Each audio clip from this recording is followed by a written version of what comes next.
شکریہ جناب اسپیکر. اعوذ باللہ من الشیطان الرجیم. بسم اللہ الرحمن الرحیم.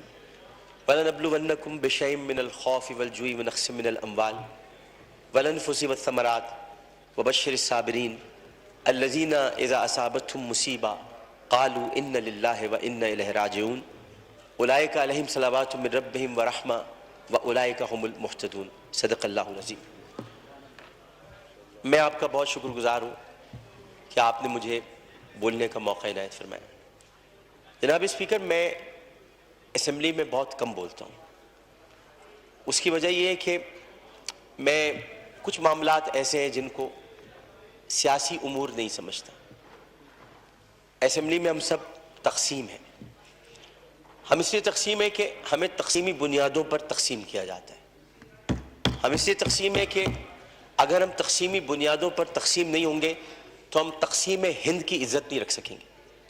اس لیے ہمیں اس بنیاد پہ تقسیم کیا جاتا ہے کہ ہم تقسیم ہو کر آئے ہیں، لہٰذا تقسیم ہو کر اپنے اپنے جذبات اور اپنی اپنی کیفیات کا اظہار کریں اپنی اپنی پارٹی پالیسی کے مطابق. اسمبلی ہم سب کے لیے بولنے کے لیے اس لیے بھی ضروری ہے کہ ہم سب ان جگہوں سے منتخب ہو کر آئیں جہاں کے لوگوں نے ہمیں اپنا درد سنانے کے لیے بھیجا. میں آپ سے آج اس لیے بولنے کی اجازت مانگ رہا تھا کہ بہت گفتگو ہو رہی ہے اور ظاہر ہے کہ اس وقت پورا پاکستان ایک بچی، ایک خاتون اور خواتین اور ان سب کی عزت پر دل گرفتہ ہے، پشیماں ہے، افسردہ ہے اور بہت تکلیف میں. میں بھی کہتا ہوں کہ عرش والے میری توقیر سلامت رکھنا، فرش کے سارے خداؤں سے الجھ بیٹھا. میں صرف اتنا بتانا چاہتا ہوں کہ بہت پہلے کی بات ہے. اب وہاں پر جبل عمر ہے اور جبل عمر پر وہاں اب ایک ہوٹل تعمیر ہو رہا ہے، سعودی عرب کا وہ علاقہ ہے. ایک آدمی رسول کریم صلی اللہ علیہ وآلہ وسلم کے پاس آیا اور اس نے آ کر کہا کہ یا رسول اللہ مجھ سے بہت بڑا گناہ ہو گیا. تو آپ نے فرمایا کب ہوا؟ انہوں نے کہا اسلام لانے سے قبل ہوا. آپ نے فرمایا کہ ٹھیک ہے، اب تم اسلام لے آئے ہو، تمہارے سارے گناہ اللہ نے معاف کر دی. اس نے کہا آپ میری بات سن لیجئے رسول اللہ، میں آپ سے بات کرنا چاہتا ہوں، اپنے دل کا بوجھ ہلکا کرنا چاہتا ہوں. آپ نے کہا کہو تم کیا کہنا چاہتے ہو؟ اس نے کہا یا رسول اللہ میری ایک بچی تھی اور میں اس بچی کو جب وہ 5 سال کی ہوئی تو میں اس بچی کو کہا میں چلو تمہیں جنگل لے کے چلتا ہوں، اور میں اس کو لے کر چلا. جناب اسپیکر توجہ چاہوں گا، میں اس کو جنگل لے کر چلا. اب میں اس لیے لے کر چلا کیونکہ میری عزت پر حرف آ رہا تھا کہ میرے گھر بچی کیوں پیدا ہوئی. نبی کریم بہت غور سے سن رہے تھے. صحیح بخاری اور صحیح مسلم میں اس حدیث کو بیان کیا، ترمذی شریف میں بہت تفصیل کے ساتھ.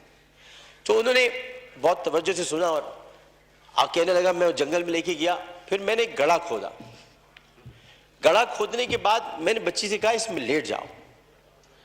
اچھا جب میں گڑھا کھود رہا تھا تو یا رسول اللہ مجھے ایک بات یاد آئی کہ وہ کھودتے کھودتے مجھے پسینہ آنے لگا، تو اس نے اپنے چھوٹی سی چادر سے میرا پسینہ بھی صاف کیا. اور اس کے بعد میں نے اس بچی کو گڑھے میں ڈال دیا اور پھر میں نے مٹی ڈالی. تو عربی میں اسے مجھ سے کہا، ترجمہ آپ کے سامنے پیش کروں، بابا میں مر جاؤں گی بابا. اور میں نے اس کو مار دیا. بہت دیر تک خاموشی حجر رسول میں رہی.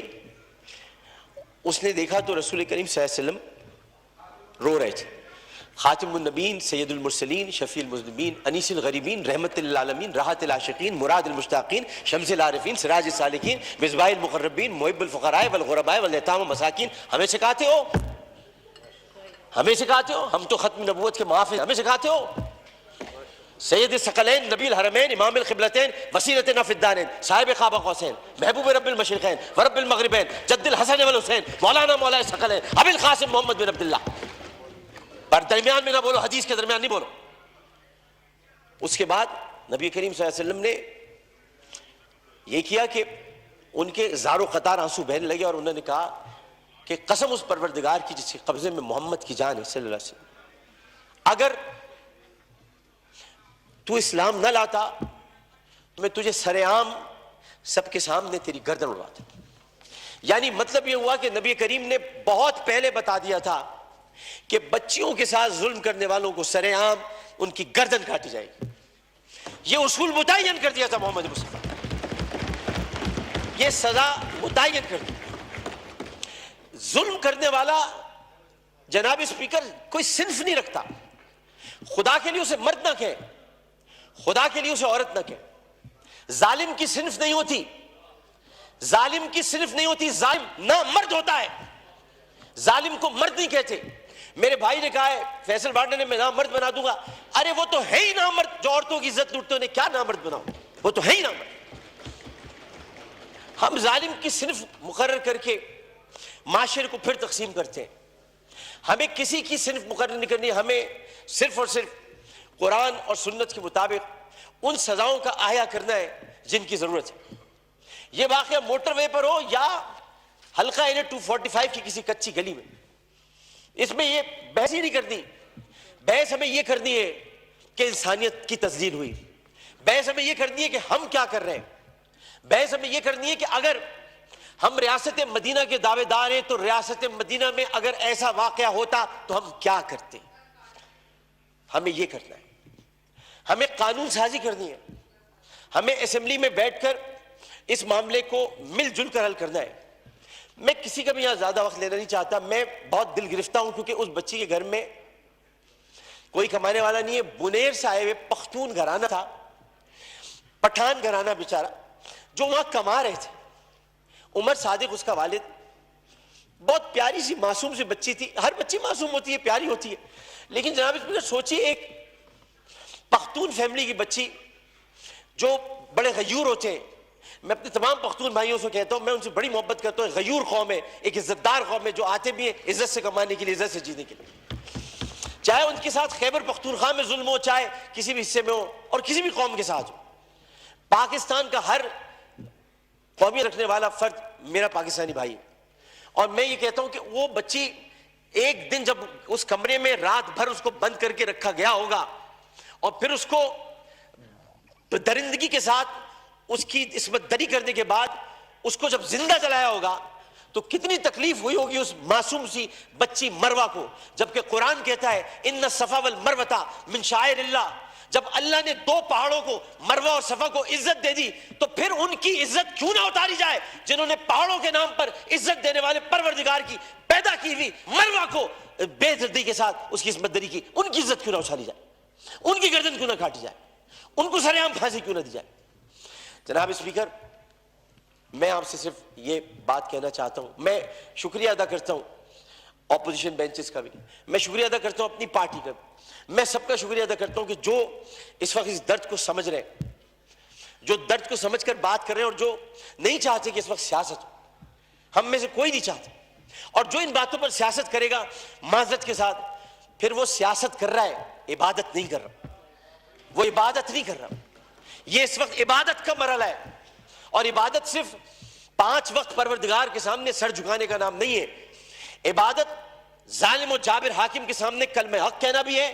اور عبادت اپنی جگہ پر رہتے ہوئے جب اللہ تعالیٰ نے قوت گویائی عطا کیے اور 5 سوالات جب حشر میں کیے جائیں گے، کہاں سے کمایا تھا، کیسے کمایا تھا، جوانی کہاں گزاری، بولنے کا علم دیا تو بولے کہ نہیں بولے، ما کنت تقول فی ھذا الرجل، اس رسول کے بارے میں تمہارا کیا خیال ہے، کیا جانتے ہو، اس وقت ہماری زبانیں گنگ ہو کر نہ رہ جائیں.